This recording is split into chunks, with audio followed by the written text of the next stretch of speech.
नमस्कार शिक्षक आणि माझ्या प्रिय मित्रांनो, आज मी जिमकी योगा या विषयावर थोडक्यात आणि सोप्या शब्दात माझे विचार मांडणार आहे. आजच्या जीवनात माणूस खूप व्यस्त झाला आहे. मोबाईल, अभ्यास, नोकरी आणि ताणतणाव यामुळे आपण आपल्या आरोग्याकडे लक्ष देत नाही. पण आरोग्य चांगले नसेल तर काहीच उपयोग नाही.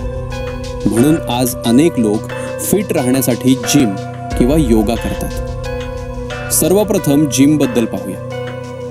जिम मध्ये वेगवेगळी मशीन आणि वजनाच्या साहाय्याने व्यायाम केला जातो. जिम केल्याने शरीर मजबूत होते, वजन कमी होते आणि स्नायू तयार होतात. नियमित जिम केल्याने आत्मविश्वास वाढतो आणि शरीर तंदुरुस्त राहते.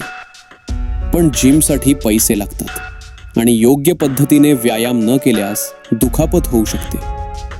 आता योगा बद्दल पाहूया. योगा ही आपल्या भारताची प्राचीन पद्धत आहे. योगामध्ये वेगवेगळी आसने, श्वसनाचे व्यायाम आणि ध्यान असते. योगा केल्याने शरीर हलके वाटते, मन शांत राहते आणि ताणतणाव कमी होतो. योग घरी, कमी जागेत आणि कोणत्याही वयात करता येतो.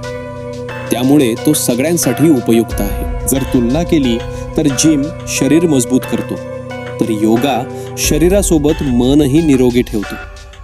जिम बाहेरील ताकद वाढवतो, तर योगा आतून शांती देतो. माझ्या मते जिम आणि योगा दोन्ही चांगले आहेत. प्रत्येकानं आपल्या गरजेनुसार आणि वेळेनुसार योग्य पर्याय निवडला पाहिजे. शक्य असेल तर जिम आणि योगा दोन्ही करणं सर्वात चांगले आहे. शेवटी एवढेच सांगू इच्छितो की नियमित व्यायाम करा, मग तो जिम असो किंवा योगा, कारण आरोग्य हेच खरे धन आहे. धन्यवाद.